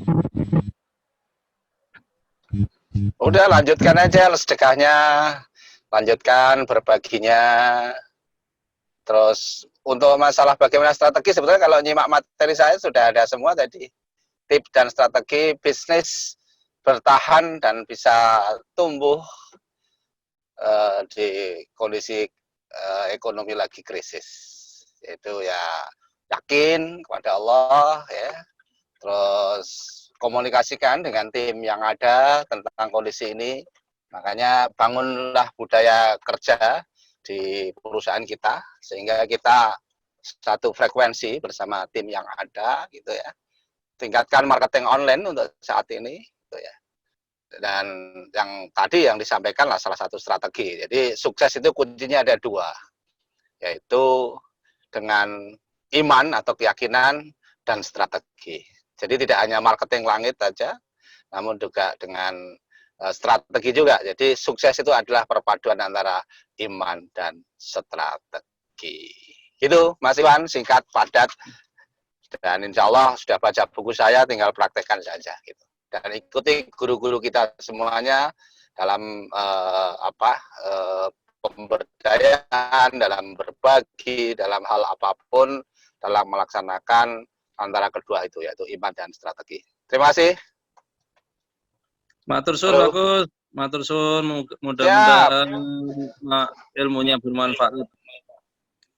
Mendoakan Pak Gus Nadi dan semuanya bisnisnya terus bertumbuh mendoakan Coach Fahmi, guru-guru semuanya dan teman-teman. Amin. Matur suwun dari saya, mohon maaf apabila ada yang kurang berkenan, kurang pas. Saya kembalikan kepada Mas Salim. Waalaikumsalam warahmatullahi wabarakatuh. Iya. Mas Gus, masih ada satu pertanyaan, masih memungkinkan dijawab atau gimana Mas Gus? Saya pikir cukup Mas, udah jam 10. Cukup ya? Ya, cukup. untuk Mbak Lah, monggo kalau masih ada nih, saya stand. Oh. Gak apa-apa, dikasih kesempatan satu lagi untuk Mbak Wiwit. Silakan Mbak Wiwit, pertanyaan terakhir. Oh, Mbak Wiwit Jogja. Mbak Wiwit Jogja. Oke. Siap. Matur nuwun. Ini tombol kangen nih Mas Iwan sama Pak Kusnadi. Sama Mas Nabi, gitu. Gus. Masalah Mbak Wiwit. Sehat ya Pak Kus ya. Pak Kus, kedengeran nggak suara saya ya? Alhamdulillah. Oke, terima kasih banyak Mas Iwan, Mas Salim, Coach Fahmi dan Sehat walafiat, Mbak Wiwit. Halo. Alhamdulillah gitu ya. Jadi malam ini bisa gabung sama teman-teman yang luar biasa di grup ini gitu kan. Pak Coach, menarik sekali tadi itu rangkaian yang Pak Coach ceritakan gitu kan. Dari mulai perjalanan. Ini jadi kangen LF saya. Wah, itu guru kita ada Coach Fahmi itu. Silahkan diadakan LF. Nggak, aku jadi gini, dalam kondisi apa gini kan saya di dunia pendidikan ya, sama kayak Mas Iwan gitu ya. Kebetulan kan ada ini saya baru membuka bisnis baru gitu ya. Yang ini di luar dari prediksi kita karena kita udah persiapkan dari mulai sekitar November. Kami mau bikin homeschooling gitu kan di Jogja. Nah, awal Maret itu kami Pak Kos, kami udah mulai start itu. Jadi udah gedung udah siap, marketing udah siap, bahkan mau ada rencana seminar dan sebagainya gitu ya. Tapi dilalah karena COVID ini jadi terpending gitu ya. Kalau yang jadi saya kan ada 3 ya Pak Kos ya. Saya ada Rasidu itu yang bergerak hanya khusus tryout gitu. Alhamdulillah kalau di Rasidu mungkin tidak terlalu terpengaruh karena kami memang momennya berakhir itu setelah bulan Februari awal Maret itu sudah berakhir. Jadi tidak terlalu berpengaruh gitu ya. Kemudian yang pengaruh lagi adalah di bisnis bimbelnya. Di bisnis bimbelnya ini kan tentu karena kita juga ngikutin sekolah gitu. Jadi kan juga agak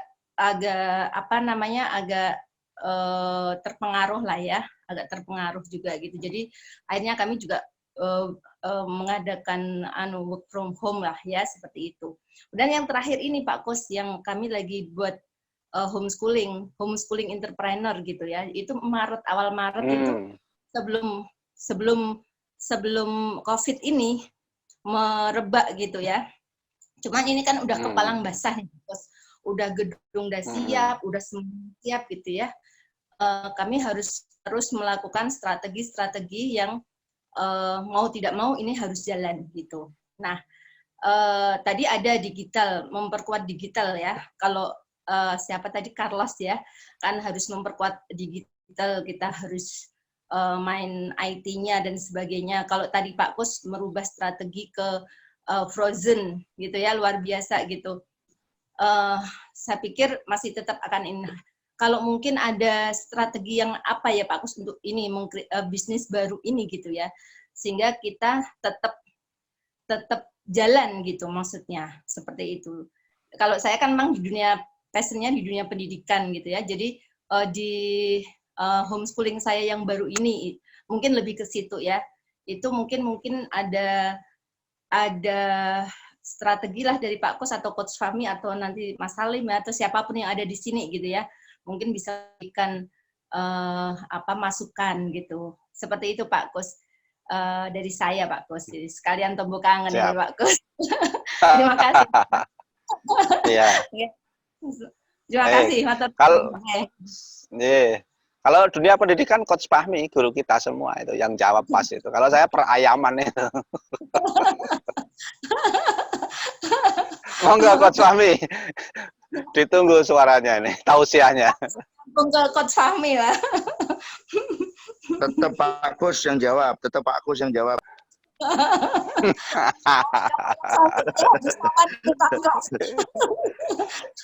Silakan Pak Kus. Baik, homeschooling. Kebetulan anak saya juga homeschooling yang kedua di Solo. Dulu di pesantren Tahfidz Quran gitu, SMP-nya. Terus sekarang pindah di homeschooling gitu. Nah, mungkin sekarang yang mau di benchmark yang mana, Mbak Wiwit? Belajar menirunya yang dicontoh di mana dulu homeschoolingnya, yang entrepreneur? Mungkin bisa belajar di Cisarua, YKBM PLN, ada sekolah leadership Pak Eri Sudewo, atau di sekolah Musa di Sragen. Saya juga kebetulan lagi mendirikan sekolah SMA entrepreneur, atau di Surabaya. Ya. Nanti bisa langsung datang ke Sragen bersama Pak Dodok sama saya lagi melaunching juga SMA entrepreneur. Nah, harus ada dulu yang di benchmark gitu, Mbak. Kalau saya contoh pamannya, kayak ketika membawa manajemen Masjid Al-Falah sekarang menjadi rujukan nasional, mana yang saya tiru? Masjid Jogokarian.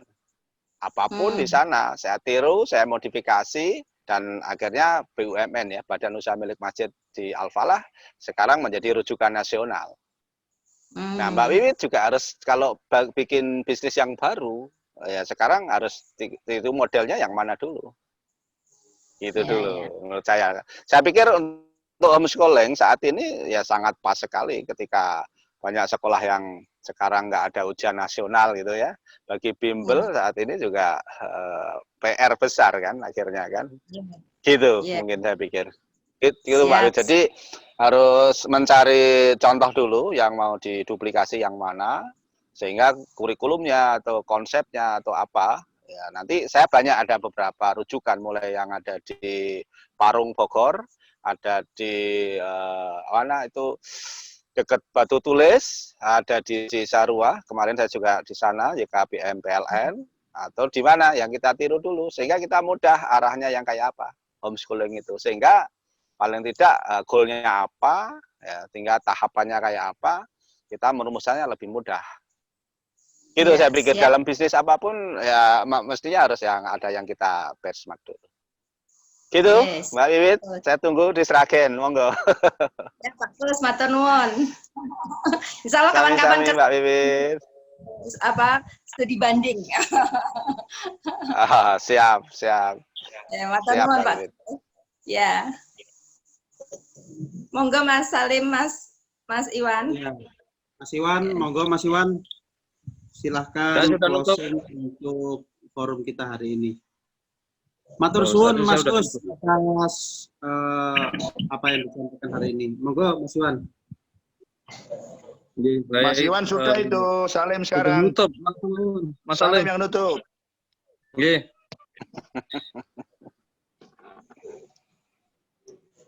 Baik, rekan-rekan sekalian, alhamdulillah terima kasih sudah hadir bersama-sama dengan kita di forum kamera grounded CCG yang sesi ke-7. Alhamdulillah hari ini kita berhasil bersama-sama mendengarkan, menyimak apa yang disampaikan oleh Mas Kusnadi yang begitu luar biasa. Banyak hal yang bisa kita tangkap, banyak hal yang bisa kita jadikan insight untuk membangun dan meningkatkan kembali bisnis kita dan siap menjadi sesuatu yang jauh lebih besar di saat musim semi pasca pandemi ini. Terima kasih sudah bersama-sama dengan forum ini, dan jangan lupa besok jam 7:30 kita bersama-sama lagi, kumpul bareng lagi, menjalin silaturahim, dan akan hadir Abah Iwan yang akan bercerita tentang sejarah. Insya Allah bisa menghadirkan pemahaman kita lebih Amin, mendalam tentang bagaimana peradaban di dunia ini terkait dengan terjadinya pandemi di masa-masa yang lalu. Terima kasih sahabat sekalian, rekan-rekan para alumni Kondit yang sudah bersama. Habis ini acara kita tutup.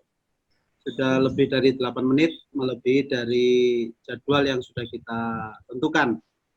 Mohon maaf kalau ada hal-hal yang kurang berkenan, kalau ada sesuatu yang mungkin masih perlu diperbaiki. Terima kasih kepada Gurunda Kusfami yang sudah menginisiasi kegiatan ini. Wabillahi taufiq wal hidayah, wassalamualaikum warahmatullahi wabarakatuh. Waalaikumsalam. Waalaikumsalam warahmatullahi wabarakatuh. Semangat.